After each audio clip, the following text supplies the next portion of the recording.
안녕하십니까. MC 박근정입니다. 여자라면 누구나 아름다움을 꿈꾸는 것은 당연한 일입니다. 물론 성형수술과 같은 방법으로 예뻐질 수도 있겠죠.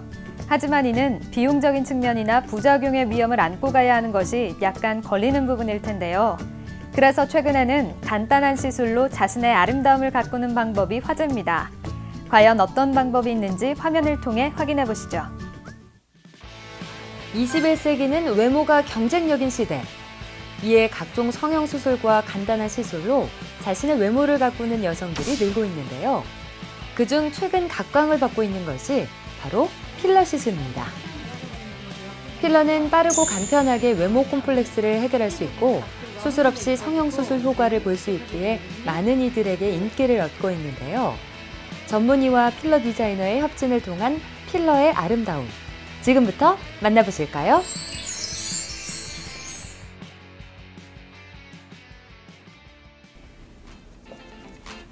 네, 필러 시술은 이제 아름다움을 꿈꾸는 사람들에게는 보편화된 아이템으로 자리 잡고 있습니다. 그래서 오늘은 필러 시술에 대한 확실한 정보를 알려드리고자 전문가 한 분을 찾아왔는데요. 지금부터 저와 함께 만나보시죠. 먼저 필러 디자이너를 찾아가 봤습니다. 안녕하세요. 여성들의 아름다움을 책임진다. 필러 디자이너 박경림 선생님. 그럼 시술자의 얼굴에 맞는 필러 디자인 성형과 필러 디자이너의 역할에 대해서 좀 더 자세하게 설명 부탁드릴게요. 네네. 어떠한 성형이든 자신의 얼굴과 조화를 이루는 것이 가장 중요하고 시술자 얼굴 어느 부분에 중점을 두고 어떻게 디자인을 할 것이냐가 가장 중요한 부분인데 그 사람의 단점은 보완하고 장점을 살려서 각자 얼굴 모양에 따라서 가장 자연스럽고 안정된 이미지를 연출할 수 있도록 디자인을 하는 것이 필러 디자이너의 역할이죠. 미적인 기준이 강조되는 요즘, 전문의와 협진을 통해 시술자의 얼굴과 잘 맞는 디자인을 고안하는 것이 최근 트렌드인데요. 필러의 종류만큼이나 디자이너의 역할이 더욱 중요해지고 있는 거죠. 저는 근무하는 직장 업무상 젊은 엄마들하고 많이 부딪히게 되는데요. 최근에는 제가 나이가 들어 보여 어려워하는 분들이 계시더라고요. 그래서 좀 더 젊어 보이면 자신감도 생기고 업무도 원활하게 할 수 있을 것 같고 또 아무래도 예뻐지고 젊어 보이면 여러 가지로 기분도 더 좋으니까 시술을 받았어요. 주변에 아는 사람들도 부담이 안 돼서 많이 받으시더라고요. 디자이너 선생님이 따로 계시니까 단순히 시술만 하는 게 아니고 제 얼굴에 딱 맞게 아주 예쁘게 해주시니까 참 좋더라고요. 그런데 시간이 좀 지나면서 다시 동안이 되고 싶고 조금 더 예뻐지고 싶은 마음에 다시 시술을 받으러 왔어요. 여자는 원래 아름다워지고 싶은 그리움이 항상 있잖아요. 두 분 모두 콧대, 코밑, 이마, 팔자주름, 볼, 턱 등 얼굴 전체적으로 동일한 시술을 받았는데요. 기존의 단순 시술보다는 디자인까지 가미된 시술이라 외모를 가꾸는 데 도움이 됐다고 합니다. 필러 시술의 경우 원하는 부위를 필러 디자이너와 상담한 후 시술할 부위를 디자인하는 것으로 시작됩니다. 이제 마지막 단계. 전문의가 시술을 끝내고 필러 디자이너가 시술 부위를 예쁘게 만드는 작업을 거치면 아름다운 외모로 거듭나게 됩니다. 얼굴 전체에 시술을 받았기 때문에 시술 전과 확연한 차이를 보이고 있죠? 성형수술은 여러 가지로 부담이 되는데요. 필러는 시술 시간도 짧고 거의 성형수술에 맞먹는 효과가 있거든요. 일상생활도 바로 가능하고 비용도 성형에 비해 저렴하고요.